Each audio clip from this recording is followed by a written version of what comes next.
नमस्कार दोस्तों। Last video में मैंने GS1 में सोसाइटी का लेक्चर स्टार्ट किया था। उसकी एक क्लास ऑलरेडी हो चुकी है। अगर आपने उसको नहीं देखा है तो आप जाके देख सकते हैं। ये सोसाइटी का क्लास 2 है और इस वीडियो में हम रोल ऑफ वुमेन पढ़ेंगे इन एंशियंट, मिडिवल और modern times. Unity in diversity एक छोटा टॉपिक था। आधा चीज़ मैंने पिछले वीडियो में बता दिया था। कुछ चीज़ें उसमें बतानी थी जो यहाँ मैं कवर कर दूँगा। तो चलिए स्टार्ट करते हैं। जो इस वीडियो में नए हैं मैं उनको बता देता हूँ। मैं UPSC और UPPCS मेंस का सिलेबस कवर करा रहा हूँ और उसी क्रम में सोसाइटी का दूसरा लेक्चर है। इस लेक्चर का PDF आपको मेरे टेलीग्राम चैनल पे मिल जाएगा। मेरे टेलीग्राम चैनल का लिंक आपको डिस्क्रिप्शन बॉक्स में मिल जाएगा। तो अगर आपको ये वीडियो पसंद आता है तो आप इस वीडियो को लाइक करिए, क्योंकि जब ज़्यादा लोग वीडियो से जुड़ते हैं तो लेक्चर बनाने में काफ़ी मज़ा आता है और मन करता है कि जितना ज़्यादा और जितना इंपॉर्टेंट चीज़ें मैं बता सकूँ आप सभी को बताऊँ। तो सबसे पहला पॉइंट देखते हैं क्या रीजंस हैं हमारे देश में डाइवर्सिटी होने के। तो रीजंस को हम 3 कैटेगरी में डिवाइड करेंगे। पहला हिस्टोरिक रीजंस, दूसरा लिंग्विस्टिक रीजंस और तीसरा ज्योग्राफिक रीजन। हिस्टोरिक रीजन में आप देख सकते हो जैसे काफ़ी इन्वेजन्स हुए इंडिया में, उसकी वजह से बाहर के कल्चर इंडिया में आए हैं। इंडिया सिल्क रूट का एक बहुत ही इंपॉर्टेंट पार्ट था, तो जिसकी वजह से बहुत ट्रेडर्स यहाँ से पास करते थे और यहाँ के कल्चर में अडाप्ट किए थे। और उसके साथ साथ काफ़ी ट्रैवलर्स भी इंडिया में आए थे। आप एग्जाम्पल देख सकते हो जैसे ह्यूज टैंग हो गए, इब्न बतूता हो गया। और जब ये फॉरेन ट्रैवलर्स इंडिया में आए थे तो उन्होंने अपना कल्चर इंडिया के साथ शेयर किया था, तो जिसकी वजह से इंडिया में आप काफ़ी डाइवर्स कल्चर पाओगे। दूसरा रीजन जो है वो है लिंग्विस्टिक रीजन। आप देखोगे कि एंशियंट टाइम पे काफ़ी स्मॉल स्मॉल किंगडम्स थे और हर एक किंगडम का अपना एक लोकल लैंग्वेजेस था, कुछ लोकल कल्चर थे, जिसकी वजह से वो कल्चर धीरे धीरे डेवलप होते गए। उस टाइम के जो किंग थे वो भी वहाँ के लोकल कल्चर और लोकल लैंग्वेजेस को पैट्रोनेज देते थे। फॉर एग्जाम्पल आप मालयान देखोगे अंडर चेराज, बंगाली लैंग्वेज देखोगे अंडर पालाज। तो इस पैट्रोनेज की वजह से ही डाइवर्स कल्चर डेवलप हुए इंडिया में। तीसरा आपका है ज्योग्राफिक रीजन। जैसा मैंने अपने पिछले वीडियो में आपको बताया था कि इंडिया में अलग अलग टाइप की ज्योग्राफी पाई जाती है। कहीं माउंटेन्स है, कहीं फॉरेस्ट है, कहीं प्लेन्स है। तो इस वजह से इंडिया में अलग अलग यूनिक आइडेंटिटी अपनी डेवलप हुई है। फॉर एग्जांपल आप देख सकते हो कि हिमालय नॉर्थ और नॉर्थ ईस्ट को डिवाइड करता है, जिसकी वजह से अलग अलग सोसाइटीज़ डेवलप हुई। फॉर एग्जाम्पल आप यहाँ देख सकते हो कि आर्यन और द्रविडियन डिवाइड। नेक्स्ट पॉइंट हमारा ये है कि डाइवर्सिटी का क्या एडवांटेजेस है इंडिया में। तो सबसे बड़ा एडवांटेज ये है कि ये स्ट्रेंथन करता है नेशनल यूनिटी, टॉलरेंस प्रमोट करता है, डाइवर्जिंग व्यू को अकोमोडेट करता है। इतनी डाइवर्स कंट्री में ये एक नेशनल आइडेंटिटी लाने का काम करता है। इंडिया जैसी डाइवर्स कंट्री में जहाँ यूनिटी है तो इसका सबसे बड़ा एडवांटेज जो होता है वो इकोनॉमी पर्सपेक्टिव से आता है। और जैसे आप टूरिज्म देख सकते हो, टूरिज्म डेवलप होता है, काफ़ी रिच हेरिटेज है, काफ़ी रिच कल्चर है, जिसकी वजह से इंडिया में टूरिज्म का इनॉर्मस पोटेंशियल है। और उसके साथ साथ काफ़ी एम्प्लॉयमेंट भी जनरेट होगी, लोकल लेवल पे हो गया, नेशनल लेवल पे हो गया। इंडिया अपनी डाइवर्सिटी को सेलिब्रेट करता है काफ़ी तरीके से। आप देख सकते हो यहाँ के जो लिविंग स्टैंडर्ड है उसमें डाइवर्सिटी देखने को मिलती है। रिलीजियस फेस्टिवल मनाता है तो वहाँ पे डाइवर्सिटी देखने को मिलती है। यूनिटी इन डाइवर्सिटी का जो एक अच्छा एग्जाम्पल है, अच्छा एडवांटेज है, वो आप ये कह सकते हो कि सोशल स्टेबिलिटी रहती है। आपको पता होगा जब ब्रिटिशर्स देश छोड़ के जा रहे थे तो उस टाइम पे इतनी डाइवर्सिटी देख के उन्होंने बोला था कि ये 10 साल 15 साल में ही देश टूट जाएगा। बट उसके बावजूद भी इंडिया अपने रिलीजियस कल्चरल आइडेंटिटीज़ को प्रिजर्व करके रखा है और उसके साथ साथ इंडिया डेवलपमेंट के पाथ पे भी चला है। ये डाइवर्सिटी इंडिया के लिए एज अ सॉफ्ट पावर भी काम करती है। तो ये सारे एडवांटेजेस हैं। नेक्स्ट आपका है कि गवर्नमेंट की क्या क्या इनिशिएटिव्स है। देखिए ये इंपॉर्टेंट पॉइंट्स हैं और ये सब वैल्यू एडिशन पॉइंट्स हैं। आपको डायरेक्टली भले ना मिले बट आपके आंसर में ये सब चीज़ें होनी चाहिए। तो गवर्नमेंट क्या इनिशिएटिव चलाती है अपनी डाइवर्सिटी को प्रिजर्व करने का। पहला आपने एक स्कीम सुना होगा गवर्नमेंट का है कि एक भारत श्रेष्ठ भारत। इसमें क्या है कि गवर्नमेंट अलग अलग स्टेट को दूसरे स्टेट के साथ जोड़ती है ताकि वहाँ के कल्चर, वहाँ के ट्रेडिशन प्रमोट कर सके। फॉर एग्जांपल आप देख सकते हो 2017 में आंध्र प्रदेश को पंजाब के साथ पेयर किया गया था। दूसरा स्कीम है इनक्रेडिबल इंडिया 2.0। इससे इंडिया अपना कल्चरल हेरिटेज शोकेस करती है। एक स्कीम आपका हृदय स्कीम हो गया, प्रसाद स्कीम हो गया। इन सारी गवर्नमेंट इनिशिएटिव्स इंडिया ये शोकेस करता है कि इंडिया काफ़ी इंक्लूसिव, डेमोक्रेटिक और लिबरल सोशलिस्ट मॉडल पे बेस्ड है। नेक्स्ट पॉइंट है क्या क्या फैक्टर्स हैं जो यूनिटी इन डाइवर्सिटी को प्रमोट करते हैं।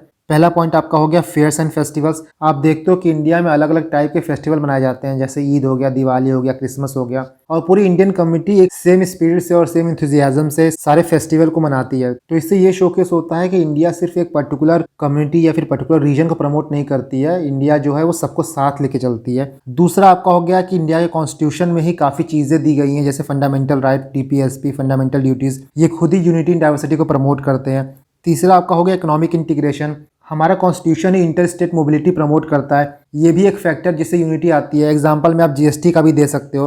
नेक्स्ट आपका हो गया स्पोर्ट्स और सिनेमा। स्पोर्ट्स एंड सिनेमा एक बाइंडिंग फोर्स का काम करता है इंडिया में सबको एक रखने के लिए। इसके बाद गवर्नमेंट कुछ और स्कीम चलाती है, जैसे स्टैंड अप इंडिया, नई मंजिल स्कीम। इस स्कीम के थ्रू जो डाउन ट्रोडन है, जो दबे कुचले लोग हैं, उनको ऊपर लाती है गवर्नमेंट और मेन स्ट्रीम सोसाइटी में मर्ज करती है ताकि वो अलग फील ना करें और जो यूनिटी इन डाइवर्सिटी का कॉन्सेप्ट है उसको लेटर और स्पिरिट में प्रमोट किया जा सके। कुछ और गवर्नमेंट के इंटरवेंशन है जो कि यूनिटी इन डाइवर्सिटी को प्रमोट करते हैं। फॉर एग्जाम्पल आपके रिजर्वेशन हो गया, protect to civil right act, तो इनके थ्रू भी गवर्नमेंट अपने देश के डाइवर्स कल्चर को सेफ गार्ड करता है। अब ऊपर हमने कुछ अच्छी अच्छी चीज़ें तो पढ़ ली, बट डाइवर्सिटी के कुछ थ्रेट इंडिया जो फेस कर रहा है। फॉर एग्जांपल कम्युनलिज्म हो गया। कम्युनलिज्म के आप एग्जांपल देख सकते हो, जैसे काउ विजिलेंटिज्म, मॉब लिंचिंग जो हो रहा है। रीजनलिज्म हो गया, फॉर एग्जांपल गोरखा लैंड का जो डिमांड है, द्रविडियन लैंड का डिमांड है, ये लैंग्वेज के बेसिस पे है। उसी तरह रिलीजन के बेसिस पे खालिस्तान का डिमांड है। एथनिसिटी के बेसिस पे ग्रेटर नागालैंड का डिमांड है। डिवाइसिव पॉलिटिक्स जो हो गया, बांटने की राजनीति जो है वो भी एक थ्रेट का काम करती है। Separatist movement for example Jammu और कश्मीर में जो चलता है। नक्सलिज्म जो है ये भी डाइवर्सिटी को एक थ्रेट है। रेशियल डिस्क्रिमिनेशन या फिर रेसिज्म जो कि नॉर्थ ईस्ट के लोग फील करते हैं। इंडिया में जो कास्टिज्म है इसका एग्जांपल आप देख सकते हो, जैसे भीमा कोरेगांव केस हो गया या फिर जाट एजिटेशन, पटीदार मूवमेंट। इंटर रिलीजन कॉन्फ्लिक्ट हो गया, इसका एग्जांपल आप देख सकते हो जो कि दिल्ली में राइट हुआ था 2020 में। जियोग्राफिकल आइसोलेशन, कुछ स्टेट हमारे ऐसे हैं फॉर एग्जांपल नॉर्थ ईस्ट, वो बाकी मेनलैंड इंडिया से थोड़े अलग हैं और जिसकी वजह से उनके अंदर एक अलगाव की भावना आती है, तो वो भी डाइवर्सिटी के लिए एक बहुत बड़ा थ्रेट है। तो मैंने यहाँ पे हर एस्पेक्ट को कवर कर दिया है और यही एक पेज का नोट्स आप पढ़ोगे, यूनिटी इन डाइवर्सिटी में कोई भी क्वेश्चन आएगा आराम से यहाँ पे हो जाएगा। नेक्स्ट हम वे फॉरवर्ड देखते हैं। इतनी प्रॉब्लम आपने बताई है तो कुछ उसका सॉल्यूशन भी बताना होगा। तो सबसे पहला पॉइंट ये है कि जो बातें डीपीएसपी में लिखी गई है उनको लेटर और स्पिरिट में इंप्लीमेंट करना है। सेकुलरिज्म को प्रमोट करना होता है। जो हेट स्पीच हो रहा है उसको टॉलरेट नहीं करना और उसके खिलाफ जितना स्ट्रिंजेंट एक्शन ले सके गवर्नमेंट उतना लेना है, ताकि ये एग्जाम्पल सेट कर सके कि इंडियन गवर्नमेंट जो है वो एक सेकुलर गवर्नमेंट है। इंडियन गवर्नमेंट जो है वो यूनिटी इन डाइवर्सिटी को प्रमोट करता है। नेक्स्ट तो सबसे इंपॉर्टेंट ये है कि जो माइनॉरिटीज है उनके अंदर सेंस ऑफ सिक्योरिटी और कॉन्फिडेंस बिल्डअप करना है। इसके बाद जो ट्राइबल कम्युनिटीज़ हैं वो भी अपने आप को बहुत अलग थलग मानते हैं, तो उसके लिए जो नेहरू की ट्राइबल पंचशील पॉलिसी आई थी उसको इंप्लीमेंट करना होगा। वो पॉलिसी बेसिकली इंटीग्रेशन और आइसोलेशन के बीच का सॉल्यूशन है और उस पॉलिसी में ये बताया गया है कि हम लोग पूरी तरह इंटीग्रेट भी नहीं कर सकते और पूरी तरह आइसोलेट भी नहीं कर सकते। इसीलिए हम लोग को ट्राइबल के साथ कंट्रोल इंटीग्रेशन की पॉलिसी अपनानी होगी बाय सेफगार्डिंग देयर इंटरेस्ट। मतलब यहाँ पे आप ये समझ सकते हो कि उनकी जो बेसिक नीड है उसको आप पूरी करिए, लेकिन उनके कल्चर, ट्रेडिशन, कस्टम, रिचुअल को मत छेड़िए। फाइनली आप कंक्लूजन में क्या दे सकते हो कि India nationalism and diversity distinguishes it from rest of the world. The power of democracy, demography and diversity is India's advantage in creating a powerful and constructive force for good in the world. Simple conclusion यही है कि India का जो nationalism है, diversity है, वो India को बाकी देशों से अलग करता है और इंडिया की जो डेमोक्रेसी है, डेमोग्राफी है, डाइवर्सिटी है, उसको India as an advantage use कर सकता है फॉर ग्रेटर गुड। तो ये काफी बैलेंस्ड और फ्यूचरिस्टिक कंक्लूजन हो गया और इसको आप आराम से यूज कर सकते हैं। देखिए इंट्रोडक्शन कंक्लूजन ऐसा होना चाहिए आपका कि उससे रिलेटेड कोई भी क्वेश्चन आए तो आप आराम से वहां पर डाल सको। अगर आप कंक्लूजन या फिर इंट्रोडक्शन बना रहे हो और बहुत स्पेसिफिक बना रहे हो तो एक ही क्वेश्चन में यूज कर पाओगे, बट आपको ऐसा कंक्लूजन रखना है कि डाइवर्सिटी से रिलेटेड कोई भी क्वेश्चन आए तो बेसिकली उसको यूज करिए। नेक्स्ट हमारा जो मेन टॉपिक है वो है आज रोल ऑफ वुमेन। ये काफी इंपॉर्टेंट टॉपिक है और ये GS1 में भी आप पढ़ोगे, GS2 में भी आप पढ़ोगे, ऐसे भी आते हैं। इसके साथ साथ बहुत जगह आप इसको यूज कर सकते हो, इसलिए मैंने इस टॉपिक को काफी कॉम्प्रिहेंसिवली कवर किया है ताकि कोई भी क्वेश्चन आए इससे रिलेटेड तो आप आराम से कर लो। इस टॉपिक की शुरुआत आप एक कोट से कर सकते हो, you can tell the condition of a nation by looking at the status of its women. आप किसी देश का कंडीशन कैसा है ये वहाँ की वुमेन की कंडीशन को देख के बता सकते हो। नेक्स्ट हम देखते हैं कि रोल ऑफ वुमेन। तो मैंने यहाँ पे अलग अलग सब हेड डिवाइड किया है कि वुमेन का क्या रोल था एंशिएंट टाइम पे, मिडिवल टाइम पे, बाद में उनका रोल ब्रिटिश रूल में कैसा था और फाइनली उनका रोल आज क्या है। सबसे पहले एंशिएंट टाइम पे देखते हैं। तो एंशिएंट टाइम को भी अलग अलग सब हेड में डिवाइड किया गया है। पहला अर्ली वैदिक हो गया। अर्ली वैदिक टाइम पे देखोगे तो औरतों को काफ़ी फ्रीडम था और सोसाइटी के हर स्फेयर में अपना रोल कंट्रीब्यूट करती थी। उस टाइम के कुछ फीमेल फिलोसफर को आप देखिए, जैसे गर्गी वाचकानवी, लोक मुद्रा। उस टाइम पे औरतों को देवी का दर्जा दिया जाता था। इसके बाद कट्टू जब हम लेटर वैदिक पीरियड में आते हैं तो वहाँ पे आते आते वुमेन का स्टेटस काफ़ी कम हो जाता है। इसके काफ़ी रीजंस थे, जैसे प्योरिटी और पॉल्यूशन का जो कॉन्सेप्ट था काफ़ी स्ट्रेंथन हो गया था। इंटरकास्ट रिलेशन जो था वो काफ़ी कम हो गया था। इसीलिए जब हम लोग लेटर वैदिक पीरियड में आते हैं तो औरत का दर्जा एज अ दासी हो गया था। यही रीज़न है कि जब हम लोग अर्ली वैदिक और लेटर वैदिक पीरियड पढ़ते हैं तो हम पढ़ते हैं देवी दासी डाइकोटॉमी। देवी दासी डाइकोटॉमी मतलब कि एक पीरियड में हम औरतों को एज अ देवी ट्रीट करते थे और उसके नेक्स्ट पीरियड में हम लोग वुमेन को एज अ दासी ट्रीट करते हैं। इसके बाद जब बुद्धा पीरियड आता है तो उस टाइम पे वुमेन को हम लोग इक्वल स्टेटस देना शुरू कर दिए थे और बुद्धा अपने टीचिंग में भी ये कई बार प्रीच किए थे कि मेन की सुप्रीमेसी वुमेन के ऊपर नहीं एक्सेप्टेड होगा। नेक्स्ट हम लोग गुप्ता एज में आते हैं। तो हम लोग जानते हैं Gupta as a golden age था, बट वहाँ पे वुमेन का जो स्टेटस था वो धीरे धीरे गिरना शुरू हो गया था। वुमेन को मेन के कंपेरिजन में सेकेंडरी पोजीशन मिलना शुरू हो गया था। इसका एग्जांपल आप ऐसे देख सकते हो कि हिस्टोरिकल रिकॉर्ड्स में सती पहली बार 320 सी से 550 सी के बीच में अपीयर हुआ था, मतलब उस टाइम पे गुप्ता पीरियड था। तो आप ये कह सकते हो कि गुप्ता पीरियड के टाइम पे सती का इमर्जेंस हुआ था, जो ये दर्शाता था कि गुप्ता पीरियड में वुमेन का स्टेटस धीरे धीरे कम होना शुरू हो गया था। इसके बाद हम लोग मिडिवल टाइम में आते हैं। तो मिडिवल टाइम को भी अलग अलग सबहेड में डिवाइड किया गया है। सबसे पहले दिल्ली सल्तनत के टाइम पे देखा गया है कि सोशल लेवल जो वुमेन्स के खिलाफ था वो काफ़ी बढ़ गया था। फॉर एग्जांपल फीमेल इन्फेंटिसाइड के केसेस बढ़ गए थे, वुमेन को एजुकेशन डिनाइड हो गया था, चाइल्ड मैरिज बढ़ गया था। नेक्स्ट जब भक्ति और सूफी मूवमेंट का टाइम आता है, उस टाइम पे हम लोग देखते हैं कि वुमेन की स्टेटस थोड़ी इंप्रूव हुई थी। काफ़ी प्रोमिनेंट फिगर थे जो कि वुमेन्स के फेवर में अपनी वॉइस रेज किए थे। फॉर एग्जांपल गुरु नानक जी हो गए, शंकराचार्य जी हो गए। इन्होंने वुमेन्स के खिलाफ जो इल ट्रीटमेंट हुआ था, जो वुमेन का सप्रेशन हुआ था, उसके खिलाफ आवाज़ उठाई थी। भक्ति सूफी मूवमेंट के टाइम पे भी काफ़ी वुमेन फिलोसफर इमर्ज हुई थी। फॉर एग्जांपल आप देख सकते हो मीराबाई हो गया, संत सक्कूबाई हो गया। देखिए ऐसे क्वेश्चन में ना आप एग्जांपल कोट करते रहिएगा, जैसे मैंने यहाँ पे दिया मीराबाई, संत सक्कूबाई। जब भी आप एग्जांपल कोट करते हो तो आपके आंसर का वेटेज बढ़ जाता है। उसके बाद जब मुगल पीरियड आता है तो उस टाइम पे वुमेन्स का कंडीशन आप कह सकते हो बैलेंस था, कुछ अच्छाइयाँ भी थी, कुछ बुराइयाँ भी थी। जैसे एग्जांपल के तौर पे आप देख सकते हो कि जो सोशल कस्टम उस टाइम पे प्रेवलेंट था, उसकी वजह से उनको एजुकेशन जो है वो नहीं मिलता था। बट कुछ गुड फैक्टर्स भी थे, लाइक वुमेन्स को डाइवोर्स देने का हक था, रिमैरिज होता था, वो फिर से शादी कर सकते थे, उनका अपने पेरेंटल प्रॉपर्टी में भी शेयर था। इसके साथ साथ कुछ और भी प्रैक्टिसेस थे, जैसे सती हो गया, पर्दा सिस्टम हो गया। तो ये वुमेन का जो स्टेटस था उसको डिग्रेड करते थे। नेक्स्ट हम ब्रिटिश एरा में आते हैं, और ब्रिटिश एरा में आप देख सकते हो अलग अलग लेवल पे चीज़ें डेवलप हुई थी धीरे धीरे। ब्रिटिश टाइम पे वुमेन का क्या स्टेटस था ये आप मॉडर्न इंडिया में ज़्यादा अच्छे से पढ़ोगे। जैसा सबसे पहला एग्जांपल हम लोग देखते हैं वॉर ऑफ 1857 के टाइम पे जो रानी लक्ष्मीबाई का रोल था। नेक्स्ट हम देखते हैं प्रोहिबिशन ऑन इन्फेंटिसाइड, इसके लिए बंगाल रेगुलेशन एक्ट 1804 इनेक्ट किया गया था। 1804 भी इनेक्ट किया गया था और 1795 भी इनेक्ट किया गया था, याद रखिएगा। इसके बाद सती अबॉलिशन हुआ था, राजा राम मोहन रॉय का इसमें बहुत ही प्रोमिनेंट रोल था और सती अबॉलिशन एक्ट 1829 को पास किया गया था। विडो रीमैरिज प्रमोट किया गया था और इसमें ईश्वरचंद विद्यासागर का बहुत ही प्रोमिनेंट रोल था। विडो रीमैरिज एक्ट 1857 को इनेक्ट किया गया था। देखिए ऐसे एक्ट और पॉलिसी जो उस टाइम पे इंप्लीमेंट किए गए थे उनको आप याद रखिएगा। वुमेन एजुकेशन में काफ़ी अच्छा काम हुआ था। फॉर एग्जाम्पल बेथुन कॉलेज जो है वो one of the oldest women college है इंडिया का। फ्रीडम स्ट्रगल के टाइम पे भी काफ़ी पिविटल रोल था और वुमेन जो थे एक तरह से आप कह सकते हो पिलर थे गांधीयन मूवमेंट का। कुछ एग्जांपल आप कोट करिए, जैसे विजया लक्ष्मी पंडित, अरुणा आसफ अली, इन्होंने एनसीएम और सीडीएम में पार्ट लिया था। प्रीति लता वाडेयार, कल्पना दत्त, इन्होंने चिटगांव आर्मी रेड में पार्ट लिया था। तो वुमेन का ब्रिटिश टाइम पे क्या रोल था इसको आप मॉडर्न इंडिया में पढ़ोगे, बट यहाँ पे ओवरव्यू मिल जाएगा आपका कि वुमेन का क्या रोल था एंशिएंट टाइम पे, मिडिवल टाइम पे, मॉडर्न टाइम पे, और हम आगे देखेंगे वुमेन का क्या रोल है आज के इंडिया में।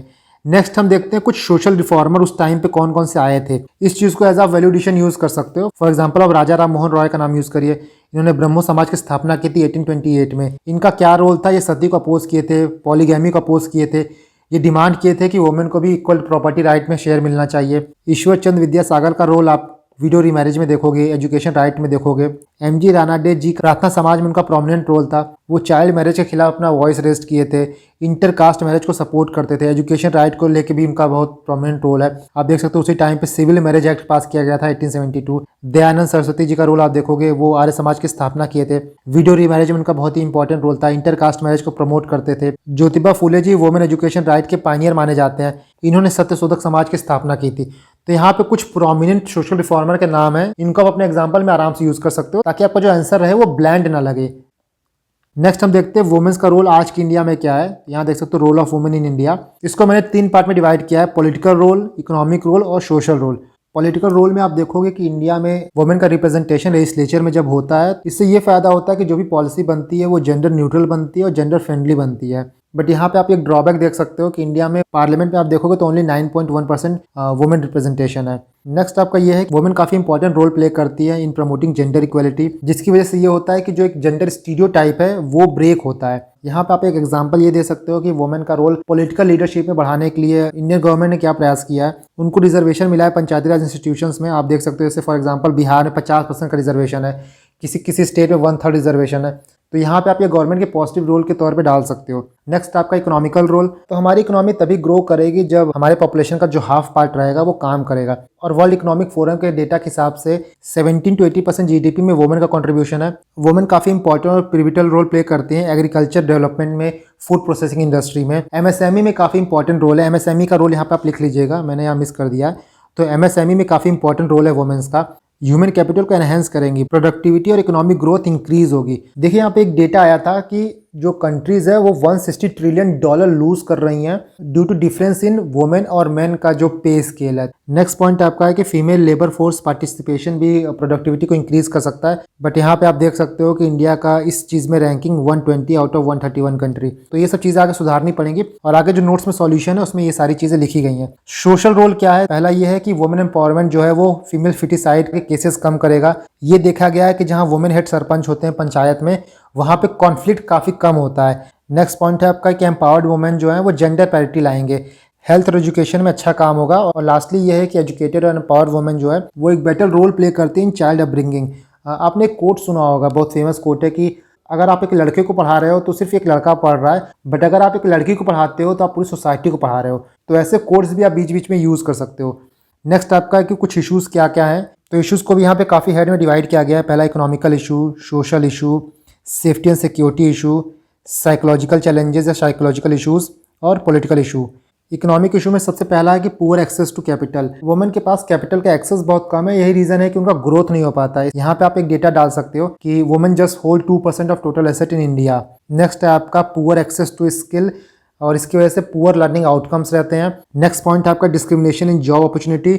जनरली आप देखोगे कि जॉब में हमेशा मेल प्रेफरेंस होता है और इसके काफ़ी रीजंस भी हैं। जैसे आपको पता है कि कोई इंडस्ट्री रहती है, कोई ऑर्गेनाइजेशन रहता है, उनको काफ़ी फैसिलिटी प्रोवाइड करनी पड़ती है। मैटरनिटी बेनिफिट एक्ट हो गया या फिर क्रैशर फैसिलिटी प्रोवाइड करनी पड़ती है, जिसकी वजह से जो ऑर्गेनाइजेशन रहते हैं वो रिलक्टेंट रहते हैं वुमेन को एम्प्लॉयमेंट देने में। नेक्स्ट आपका है कि अनइक्वल पे, मेन से कंपेयर करें तो वुमेन्स को 34% लेस पे मिलता है। लास्टली आपका स्टिग्मेटाइजेशन ऑफ एम्प्लॉयमेंट या फिर जॉब कह सकते हैं। जैसे आप देख सकते हो कि ये बोला जाता है कि पिंक कॉलर जॉब जो है वो वुमेन्स के लिए रिजर्व है। फॉर एग्जांपल हमारे सोसाइटी में ये स्टिग्मा है या फिर स्टीरियोटाइप है कि एयर होस्टेस का जॉब जो है वो वुमेन्स ही करेंगी।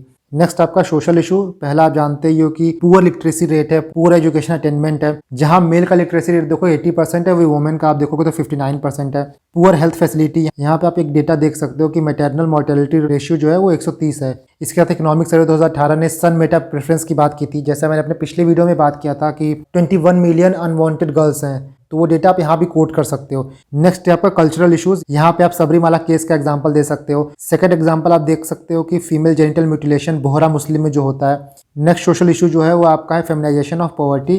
फेमिनाइजेशन ऑफ पॉवर्टी का मतलब ये होता है कि मेन और वुमेन्स की जो लिविंग स्टैंडर्ड है उनमें काफ़ी इनइक्वालिटी है। नेक्स्ट पॉइंट है आपका सेफ्टी एंड सिक्योरिटी इशूज़। सबसे पहला इशू है डोमेस्टिक वायलेंस का। डोमेस्टिक वायलेंस के एग्जांपल में आप लेटेस्ट एग्जांपल दे सकते हो शैडो पेंडेमिक का। जब कोरोना वायरस आया था उस टाइम पे वर्क फ्रॉम होम चल रहा था, तो उस वक्त आप काफ़ी न्यूज़ सुन रहे होगे कि औरतों को घर पे मारा जा रहा है, पीटा जा रहा है। तो वो जो फिनोमिना था उसको हम लोग कहते हैं शैडो पेंडेमिक। इंपॉर्टेंट पॉइंट है, इसको याद रखिएगा। इसके बाद जो दूसरा सेफ्टी का इशू है वो है harassment at work place. Third है आपका रेप और रीफ टीजिंग का जो केसेस बढ़ते आ रहे हैं, आप यहाँ पे वो लिख सकते हो। नेक्स्ट आपका साइकोलॉजिकल चैलेंज है। सबसे इंपॉर्टेंट है कि पैट्रियार्कल माइंडसेट, जिससे ये होता है कि वुमेन का खुद की नज़र में सेल्फ वर्थ कम हो जाता है। इसके बाद देखोगे आपकी स्टीरियोटाइपिंग हो जाता है। फॉर एग्जांपल आप ये सुने होगा कई बार कि औरत की तरह चूड़ी पहन लो या फिर तू मेरा बेटा बनेगा। तो यहाँ पे ये सारी चीज़ें स्टीरियोटाइप हो रही हैं, क्योंकि ऐसा क्यों कहना है कि तू मेरा बेटा बनेगा। जो बेटी है वो बेटी ही रहे, वो बेटी के तौर पे अच्छा काम कर रही है।